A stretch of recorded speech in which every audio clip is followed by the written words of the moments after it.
So last year was truly the year of compact smartphones. We saw so many small-sized phones being launched. There was the Vivo X200 FE. What a nice, cute, balanced phone it was. And I really liked the OnePlus 13s.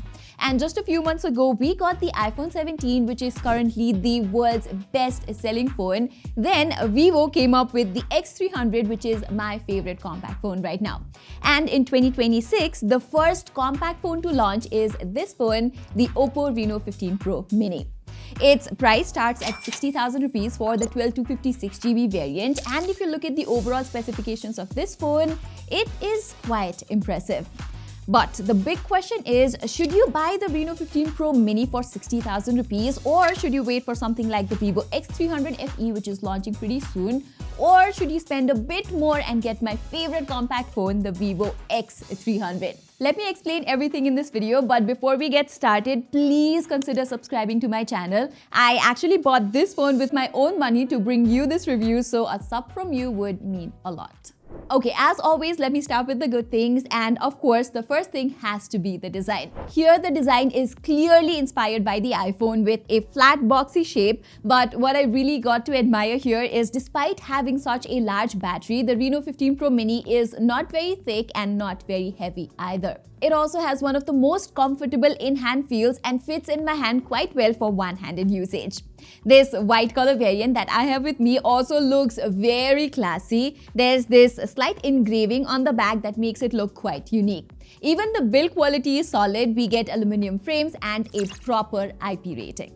In terms of display too, we get a pretty nice OLED panel. The colors are absolutely amazing. The touch is very responsive and the brightness is pretty good outdoors as well as indoors. Even at low brightness, it goes down to around 2 nits, which is pretty great. Likewise, the HDR10 Plus videos play well here and the overall display experience is really fluid.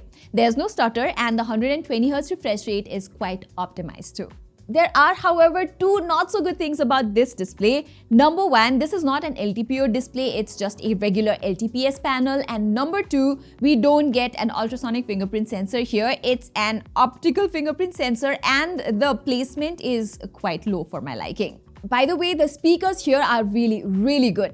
They're loud and have very good depth, so there's nothing to complain about. The haptics are also pretty good. OPPO uses its OHaptic system here and it's integrated well across the UI. So whether I'm changing the brightness, adjusting the volume, unlocking the phone, or just simply typing, the feedback feels very satisfying. Another strong point about this phone is its battery life. We get a pretty big 6200 mAh silicon carbon battery here, and honestly the battery life has been excellent.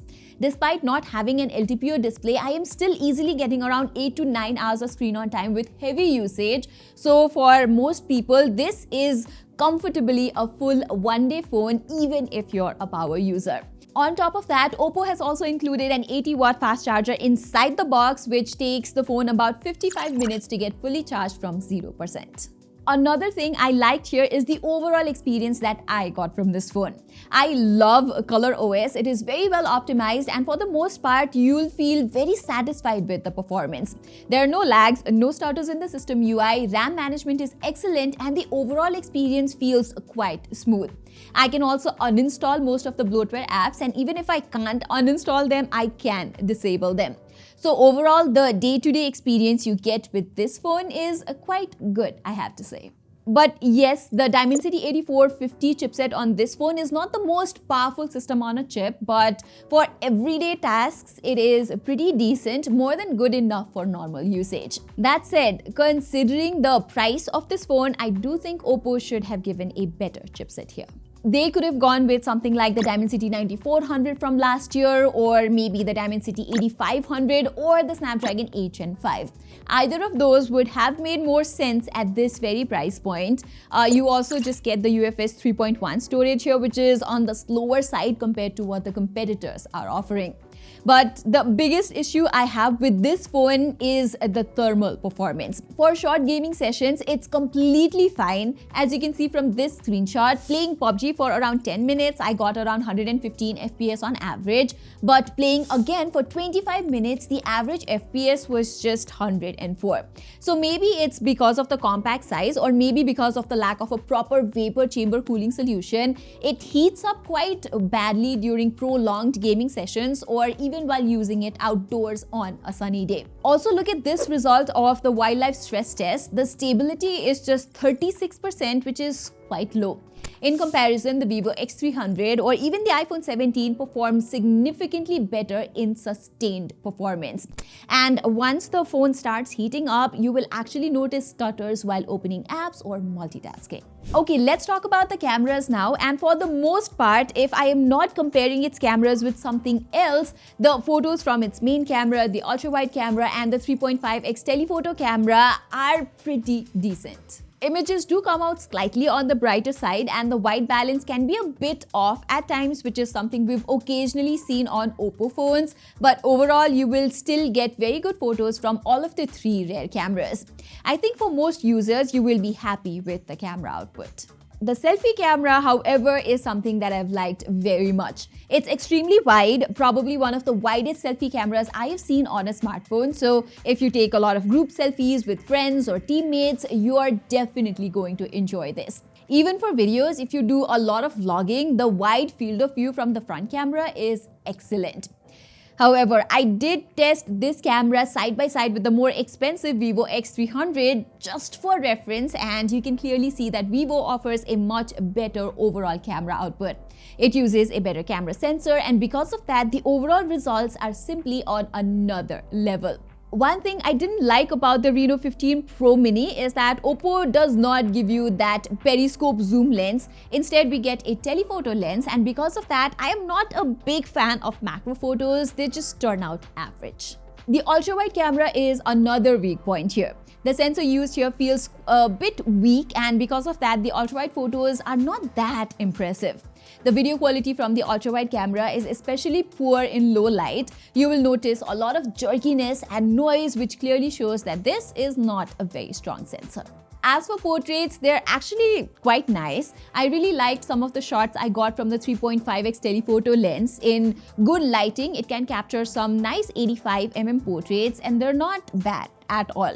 But again, when you compare them side by side with the Vivo X300, you can clearly see the difference in class. The background separation, the sharpness and overall details isn't as good compared to the Vivo X300. Even during low light, I noticed that the Vivo X300 has much better glare control, whereas on OPPO, glare handling is not very good. Even the ultra-wide photos show an unsettling red tint, whether it's daytime or a low light. So yeah, if I had to rate the camera on the OPPO Reno 15 Pro Mini, I'd give it a solid B+, where the Vivo X300 would get a solid A. Okay, so would I recommend the OPPO Reno 15 Pro Mini for 60,000 rupees?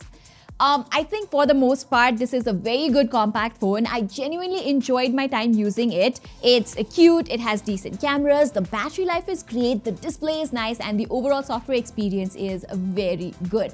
However, I can't 100% recommend this phone from my heart. खुल के recommend नहीं कर सकती because of two main reasons, okay? Number one is the performance of this phone, especially for gaming, is not the best, and over time this phone will slow down, and that's something you just can't ignore if you're spending 60,000 rupees.